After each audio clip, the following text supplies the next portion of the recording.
Hello नमस्कार दोस्तों, आज के इस वीडियो में अध्ययन करने वाले हैं जनजातियों के बारे में। तो दोस्तों, राजस्थान में जो जनजातियों का प्रतिशत है वह कितना है?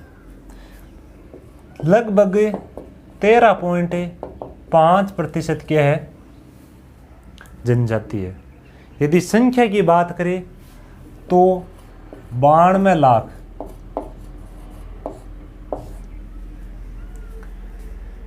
92 लाख जनजाति है। यानी जो राजस्थान की जनसंख्या है 6,86,00,000, उसमें से 92 लाख जनजाति है। जो प्रतिशत में ज्ञात करते हैं तो 13.5%, 13.5% और 92 लाख जनजाति है। अब देखते हैं कि 2011 की जनगणना के अनुसार किस जिले में सर्वाधिक है, किस जिले में न्यूनतम है। तो जो उदयपुर संभाग है उस साइड में जो जनजाति है वह सर्वाधिक है। राजस्थान में लगभग 12 प्रकार की जनजातियाँ पाई जाती है, जिसमें भील, मीणा, ग्रासिया, डामोर, ये सभी जनजातियाँ। लेकिन जो उदयपुर संभाग है ना, वहाँ पर सर्वाधिक जनजातियाँ पाई जाती है। और सर्वाधिक जनजाति वाला जिला किस जिले में जो जनजाति है वह सर्वाधिक है? तो सर्वाधिक जनजाति है वह उदयपुर जिले में, उदयपुरी संभाग में है और उदयपुरी जिले में। यदि प्रतिशत की बात करें कि प्रतिशत के आधार पर सर्वाधिक जनजाति किस जिले में है, तो प्रतिशत के आधार पर है बांसवाड़ा में कितनी है? 76.4%, 76.4% बांसवाड़े में है। यदि अन्य जिला की बात कर ली जाए कि बांसवाड़ा के बाद तो डूंगरपुर, प्रतापगढ़, उदयपुर, ये चारों का क्रम है। बांसवाड़ा 1 नंबर पर है, 2 नंबर पर डूंगरपुर है, 3 नंबर प्रतापगढ़ और 4 नंबर उदयपुर। इसी प्रकार संख्या के आधार पर सर्वाधिक उदयपुर में है, लेकिन अगले जिले की बात कर ली जाए तो 2 नंबर पर बांसवाड़ा। राजस्थान में न्यूनतम जनजाति किस जिले में है? तो न्यूनतम जनजाति है वह बीकानेर में। यदि प्रतिशत के आधार पर न्यूनतम का पूछा जाए कि सबसे कम प्रतिशत वाला जिला कौन सा है, तो वह नागौर, 0.3%। एक बात और ध्यान रखना, कहीं पर गाइडों में यहाँ पे बीकानेर लिखा हुआ है, लेकिन बीकानेर का स्थान कौन सा है? दूसरा है न्यूनतम के आधार पर।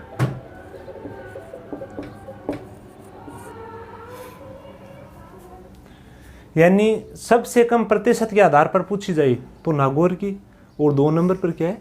बीकानेर की है। दोनों की 0.3%, 0.3% है।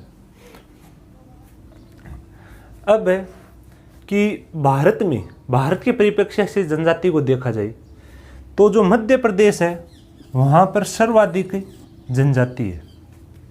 प्रतिशत के आधार पर मिजोरम की लगभग 95% आबादी क्या है? जनजाति है।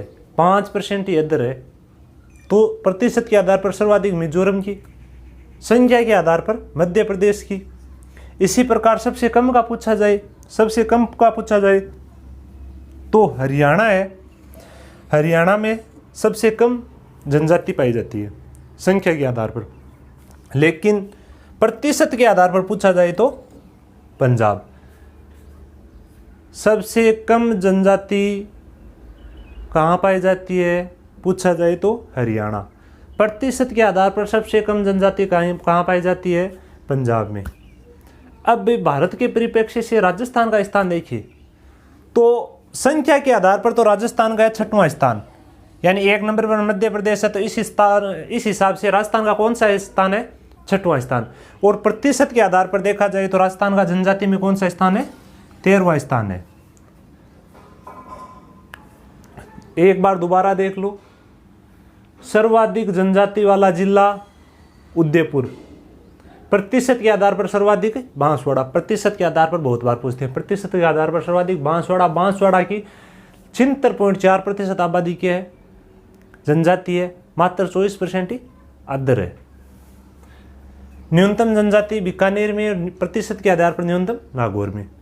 भारत के परिप्रेक्ष्य से सर्वाधिक मध्य प्रदेश में, प्रतिशत के आधार पर भारत में सर्वाधिक मिजोरम में, सबसे कम हरियाणा में और प्रतिशत के आधार पर सबसे कम पंजाब में।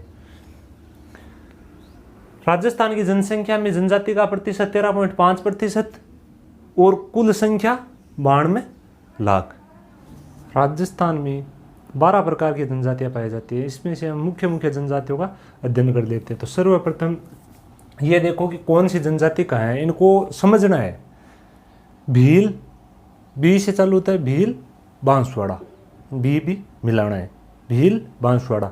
उसी प्रकार डामोर, डामोर डूंगरपुर, डी मिलाना है, डामोर डूंगरपुर भील बांसवाड़ा। मीणा सर्वाधिक कहाँ पर है? जयपुर में, मीणा जयपुर। कत्थोड़ी है, जो इनका नाम ही इस हिसाब से पड़ा कि जो पान वाला कत्था ना, ये कत्था बनाने का काम करते हैं कत्थोड़ी, तो इनका नाम ही क्या पड़ गया? कत्था बनाने का काम ये करना कत्थोड़ी।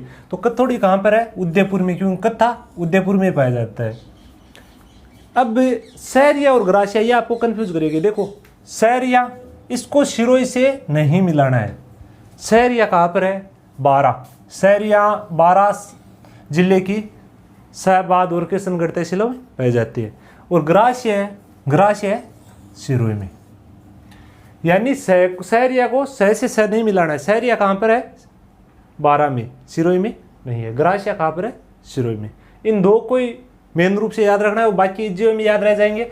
भील बांसवाड़ा, डामोर डूंगरपुर, मीणा जयपुर, कत्थोड़ी कत्था बनाने के कारण उदयपुर में। सहरिया है वो 12 की कहाँ? किशनगढ़ और शाहबाद तहसील में। और ग्रासिया सिरोही में। अब देखो भील जनजाति, भील जनजाति है वो राजस्थान की सर्वाधिक प्राचीन जनजाति है, सबसे प्राचीन जनजाति। जनसंख्या के हिसाब से मीणा के बाद दूसरी बड़ी जनजाति। तो यह आपको पता चले गया कि जनसंख्या के हिसाब से सर्वाधिक बड़ी जनजाति कौन सी है? मीणा। और 2 नंबर पर भील है। जनसंख्या के हिसाब से मीणा के बाद दूसरी बड़ी जनजाति है। कर्नल टोड ने भीलों को क्या कहा? वनपुत्र। कर्नल टोड ने तो कहा वनपुत्र कहा। और जो इतिहासकार टोलमी है, इस टोलमी ने कहा फिलाइट। फिलाइट यानी होता है तीर चलाने वाला, तीरंदाज। इतिहासकार टोलमी ने कहा फिलाइट, तीरंदाज।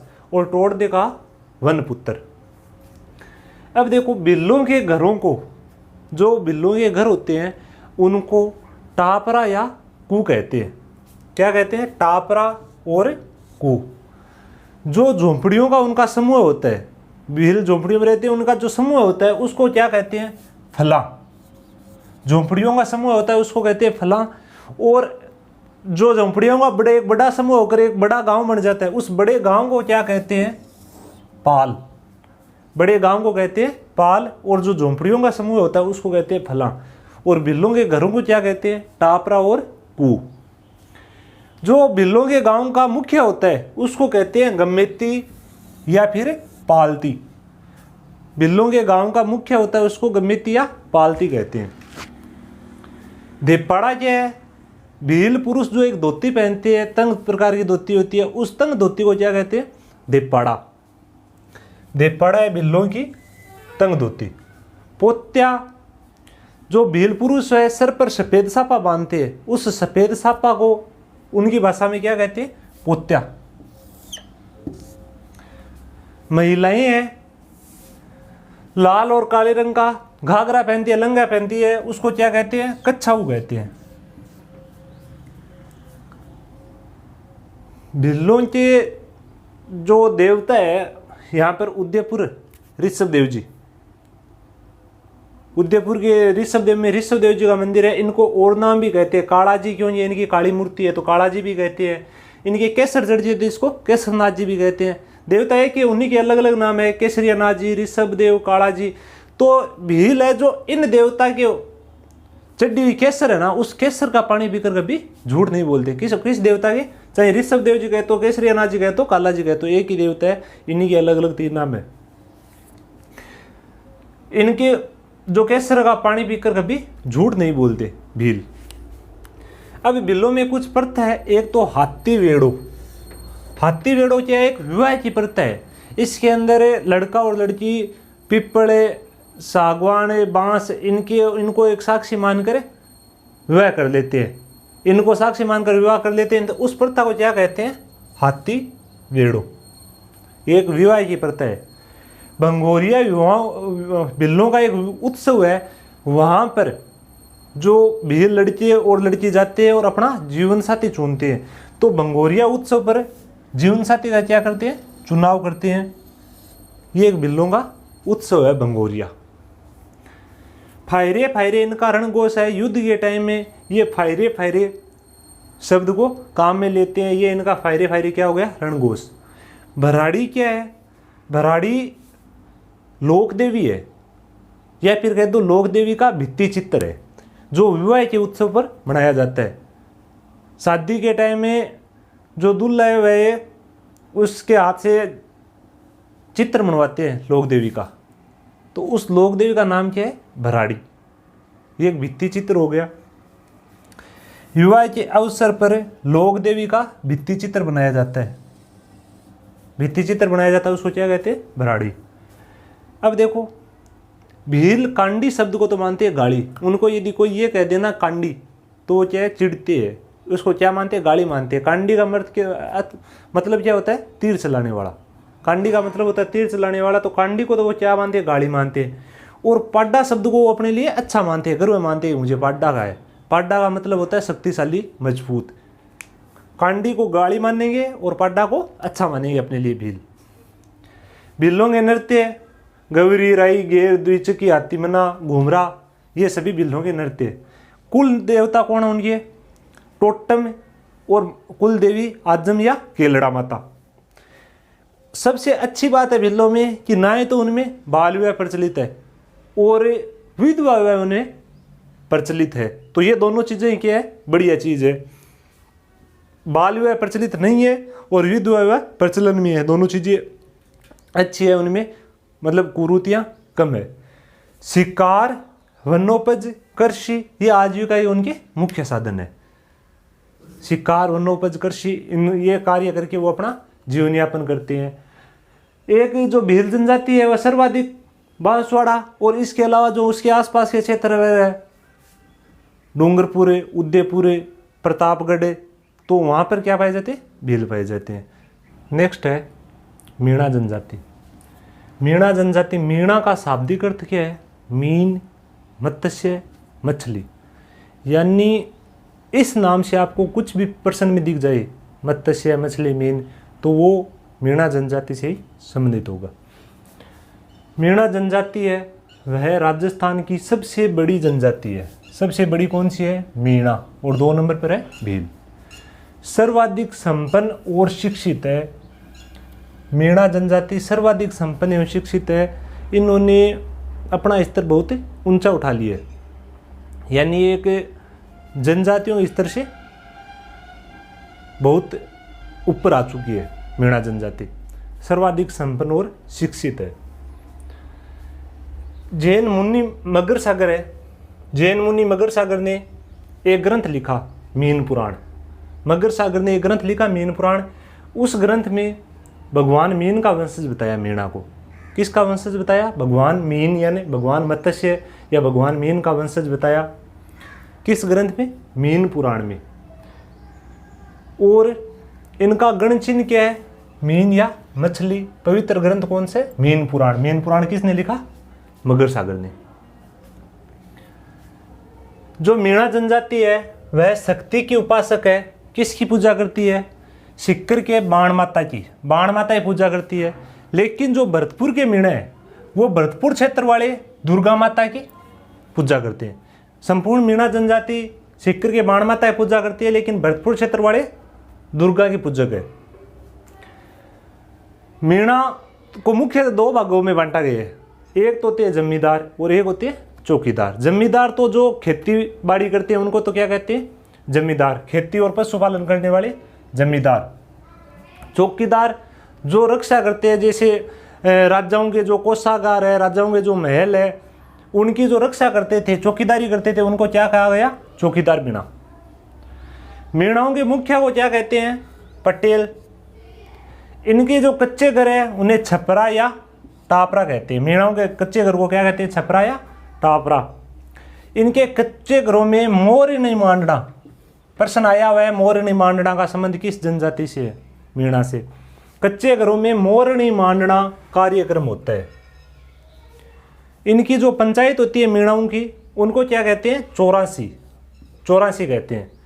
फिर ये पक्षी क्या होता है? मोर। इष्ट देव कौन से हैं?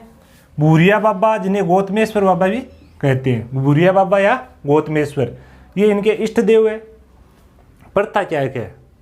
एक तो झगड़ा प्रथा है। झगड़ा प्रथा, विवाहित स्त्री से विवाह करने पर पूर्व पति को राशि देनी पड़ती है। इसमें क्या होता है कि यदि कोई स्त्री पहले से ही विवाह किया हुआ है उसका, और वो किसी दूसरे पुरुष से विवाह करती है, तो जिस दूसरे पुरुष से विवाह कर रही है उसको पैसे देने होंगे, जो उसका पहला पति है उसको। तो ये कौन सी प्रथा है? झगड़ा प्रथा। छेड़ा फाड़ना एक तलाक की प्रथा है। यदि स्त्री और पुरुष तलाक लेना चाहे तो वो पुरुष क्या करता है कि मीणाओं की जो पंचायत होती है, उस पंचायत के सामने स्त्री का जो दुपट्टा होता है उसका एक कॉर्नर पाड़ना पड़ता है, उसको तलाक समझ लिया जाता है। इस प्रथा को क्या कहते हैं? छेड़ा फाड़ना। कीक मार है, वो संकट के समय जोर जोर से आवाज में चिल्लाते हैं, उसको क्या कहते हैं? कीक मार।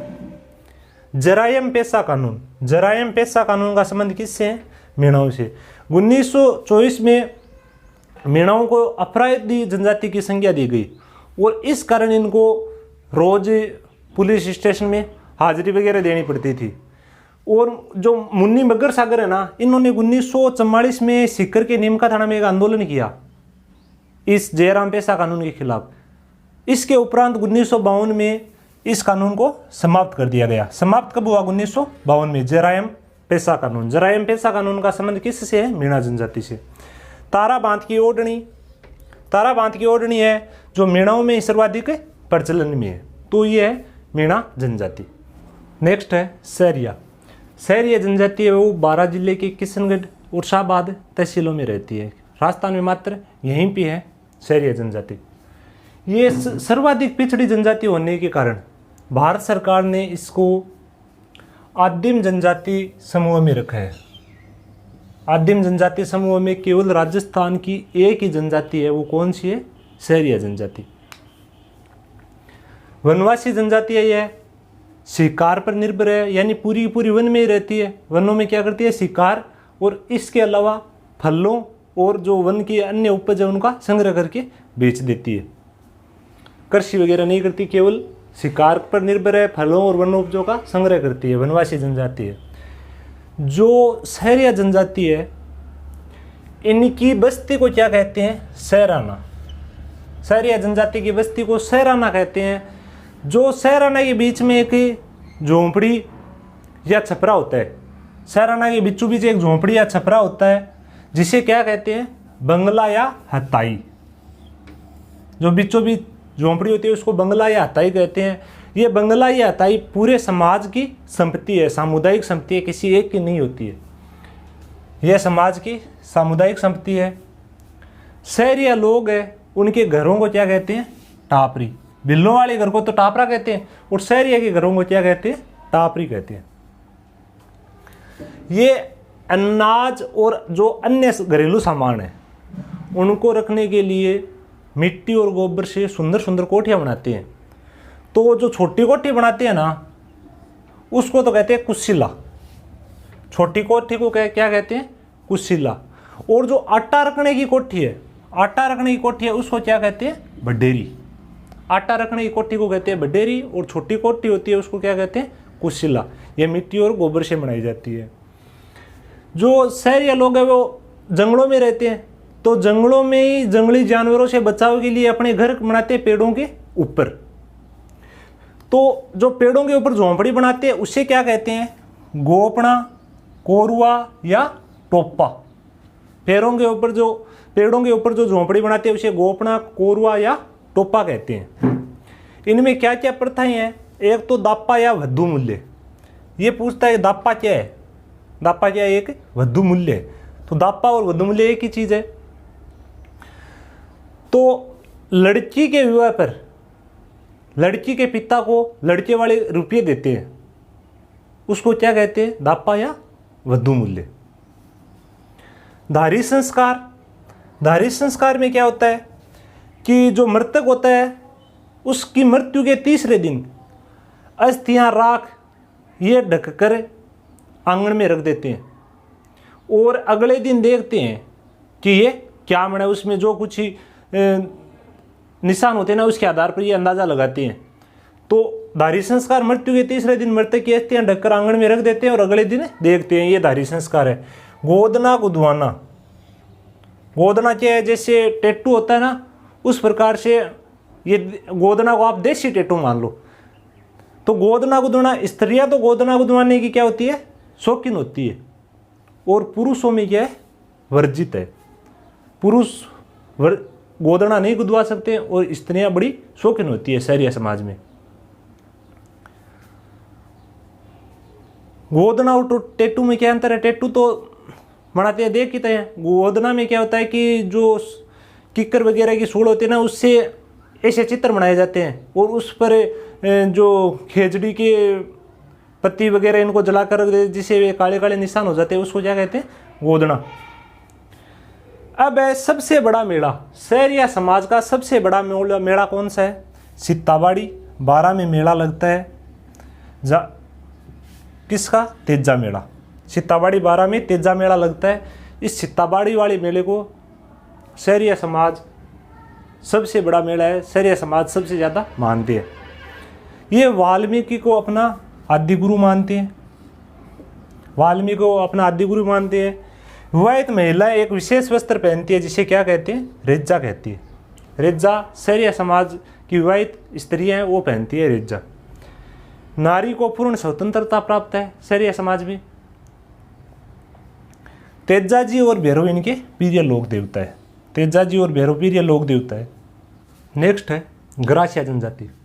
ग्रासिया जनजाति है वो सिरोही में अब्बू रोड और पिंडवाड़ा, पाली की बाली तहसील और उदयपुर की कोटड़ा और गोगुंदा तहसील, यहाँ पर निवास करती है। कहाँ? सिरोही जिले अब्बू रोड और पिंडवाड़ा सबसे ज़्यादा सिरोही में ही है, पाली की बाली तहसील और उदयपुर की कोटड़ा और गोगुंदा तहसील में। ग्रासियों के जो घर होते हैं उन्हें कहते हैं घेर। जो अनाज भंडारण की कोठी होती है उसे कहते हैं सोरी, और जो ग्रासियों के गांव होते हैं उनको कहते हैं फालिया। ये अपने पूर्वजों की जो अस्थि विसर्जन करते हैं ना, वो कहाँ पर करते हैं? नक्की झील में। माउंट आबू में जो नक्की झील है वहाँ पर पूर्वजों की अस्थि विसर्जन करते हैं। इनके मुख्य नृत्य वाल्लर, लूर, कूद, घुम्मर, मांदल, गोर, ज्वारा, मोरिया, ये सभी इनके नृत्य है। ग्रासिया लोग हैं जो रंग बिरंगे और जो चटकीले वस्त्र होते हैं वो पहनना पसंद करते हैं और इनमें प्रेम विवाह बहुत प्रचलन में है। ग्रासिया स्त्रियां अत्यधिक श्रृंगार प्रिय होती है, श्रृंगार का इनको बड़ा शौक होता है। कुंवारी लड़कियां तो लाख की चूड़ियां पहनती है और जो शादीशुदा औरतें होती है वो पहनती है हाथी दांत की चूड़ियाँ। विवाहित स्त्री हाथी दांत की चूड़ियाँ और कुंवारी लड़कियां लाख की चूड़ियाँ। इनमें विवाह के कुछ प्रकार है। मोरबंदिया, ये तो एक नॉर्मल हिंदू रीति रिवाज से जो विवाह होते हैं उसको मोरबंदिया विवाह कहते हैं। पैरावणा विवाह, इसमें फेरे नहीं होते हैं। तड़ना विवाह, जो लड़के लड़की भागकर विवाह करते हैं उसको तड़ना विवाह। इस प्रकार ये विवाह के प्रकार है। नेक्स्ट है कथोड़ी जनजाति। इनका नाम कथोड़ी क्यों पड़ा? क्योंकि ये कत्था बनाने में दक्ष होते हैं। कत्था खेर के वर्ग से। तो कथोड़ी जनजाति है मात्र उदयपुर जिले में रहती है। उदयपुर की कोटड़ा, जाडोल और सराड़ा क्षेत्र में कत्था बनाने में दक्ष है। इनका भी शैक्षिक और आर्थिक जीवन स्तर अत्यधिक निम्न है। शहरिया के बाद में 2 नंबर पर इनका ही आर्थिक और जीवन स्तर निम्न है। इनको शराब बहुत प्रिय है और जो इनकी स्त्रियां होती है ना वो भी पुरुषों के बराबर बैठकर शराब पीती है। पुरुषों के बराबर बैठकर शराब पीती है। गहना पहनने का कोई रिवाज नहीं है, गहना नहीं पहनते। स्त्रियां एक मराठी अंदाज में साड़ी बांधती है, उसको क्या कहते हैं? फड़का। जो साड़ी बांधने का अंदाज है, साड़ी पहनने की स्टाइल है, उसको फड़का कहते हैं। नृत्य मावड़िया और होली, ये 2 इनके नृत्य हैं। जो कथोड़ी जनजाति के लोग हैं वो दूध नहीं पीते हैं। महुआ की जो शराब है ना, क्योंकि उदयपुर साइड में महुआ का पेड़ होता है, तो जो महुआ की शराब है वो इनका पसंदीदा पेय पदार्थ है। नेक्स्ट है डामोर जनजाति। डामोर जनजाति वह डूंगरपुर जिलों की सिमलवाड़ा पंचायत समिति में ज़्यादातर है। वैसे तो पूरे डूंगरपुर जिलों में है, लेकिन सिमलवाड़ा पंचायत समिति में डामोर बहुत ही ज़्यादा है। इस कारण इस क्षेत्र को डामरिया क्षेत्र भी कहते हैं। ये इनका मुख्य व्यवसाय यह कृषि रहा है। यह कभी भी वनों पर आश्रित नहीं रही है। इसमें लोग एकलवादी होते हैं, एकांगी परिवार के होते हैं, जिसके कारण शादी होते हैं लड़के को अलग कर देते हैं। पुरुष भी है, महिलाओं के समान ही ज़्यादा आभूषण पहनते हैं। पंचायत का जो मुखिया होता है उसको क्या कहते हैं? मुखी कहते हैं। चाड़िया, चाड़िया क्या है? डामोर जनजाति होली पर एक उत्सव आयोजित करती है, उसको क्या कहते हैं? चाड़िया। नेक्स्ट है सांसी जनजाति। सांसी है भरतपुर जिले में निवास करती है ज़्यादातर। इनकी उत्पत्ति सांसमल नामक व्यक्ति से मानी जाती है, जिस कारण इनका नाम सांसी पड़ा। सांसी जनजाति में दो वर्ग है। एक तो है धनी वर्ग, जिसको क्या कहते हैं? बिज्जा, और गरीब वर्ग को कहते हैं माल्ला। धनी वर्ग बिज्जा, गरीब वर्ग माल्ला। विधवा विवाह का प्रचलन सांसियों में नहीं है, ये इनकी एक कुरीति मान लो। समाज में जब कोई भी विवाद होता है ना, तो किसी हरिजन व्यक्ति को ये आमंत्रित करते हैं, हरिजन व्यक्ति को बुलाते हैं। सांसियों में विवाद होने पर हरिजन व्यक्तियों को बुलाया जाता है। नेक्स्ट जनजाति है कंजर जनजाति। कंजर हाड़ूती क्षेत्र, कोटा बूंदी बारा जिला झालावाड़ उस क्षेत्र में निवास करते हैं। यह जनजाति अपनी अपराधी प्रवृत्ति के लिए कुख्यात है, अपराध प्रवृत्ति के लिए कुख्यात है। इसमें मृतक व्यक्ति के मुख में शराब की बूंदे डालते हैं। जब कोई व्यक्ति मर जाता है तो उसके मुख में क्या डालते हैं? शराब की बूंदे। पाती मांगना, ये देखो पाती मांगना क्या है? जो सांसी जाति के लोग, कंजर जाति के लोग हैं, वो अपराध करने से पूर्व अपने आराध्य देव का आशीर्वाद प्राप्त करते हैं। इस अपराध से पूर्व जो आशीर्वाद प्राप्त करने की जो परंपरा है उसको क्या कहते हैं? पाती मांगना। कंजर जाति के लोग अपराध से पूर्व अपने आराध्य देव का आशीर्वाद प्राप्त करते हैं, उसको कहते हैं पाती मांगना। ये कंजर जाति के लोग हैं हाकम राजा का प्याला पीकर कभी झूठ नहीं बोलते। हाकम राजा का प्याला पीकर कभी झूठ नहीं बोलते। जैसे बिल्लों के बारे में हमने पढ़ा था ना, केसरिया जी का पानी पीकर कभी झूठ नहीं बोलते, उसी प्रकार कंजर जाति के हाकम राजा का प्याला पीकर कभी झूठ नहीं बोलते। कुल देवता कौन है इनके? हनुमान जी, और कुल देवी है चौथ माता। कुल देवी चौथ माता और कुल देवता हनुमान जी। चौथ माता, चौथ का बरवाड़ा स्वामी माधोपुर वाली। नृत्य क्या है इनका? मुख्य नृत्य चक्री। जो चौथ माता का मेला होता है ना, उसको कंजर जाति का कुंभ भी कहते हैं। कंजर जाति के लिए वो कुंभ के समान होता है चौथ माता वाला मेला। अब जो सभी जनजातियां हैं उनके विकास के लिए, उत्थान के लिए एक संस्था की स्थापना की गई, माणिक्यलाल वर्मा आदिम जाति शोध एवं प्रशिक्षण संस्थान। इसका मुख्यालय कहाँ पर है? उदयपुर में, क्योंकि सर्वाधिक जनजातियाँ उदयपुर जिले में है, तो इसका मुख्यालय भी कहाँ है? उदयपुर। ये संस्था है एक मेले का आयोजन कराती है। उस मेले का नाम क्या होता है? हम मेलो। जो माणिक्यलाल वर्मा संस्थान है, ये आदिवासियों के लिए एक लोकानुरंजन मेले का आयोजन कराती है, जिस मेले का क्या नाम है? हम मेलो। तो इस प्रकार आज के इस वीडियो में हमने जनजातियों के बारे में संपूर्ण रूप से अध्ययन कर लिए है। अब भी आपका कोई सवाल हो तो कमेंट बॉक्स में बता देना, और चैनल को सब्सक्राइब नहीं किया तो सब्सक्राइब जरूर करना। धन्यवाद।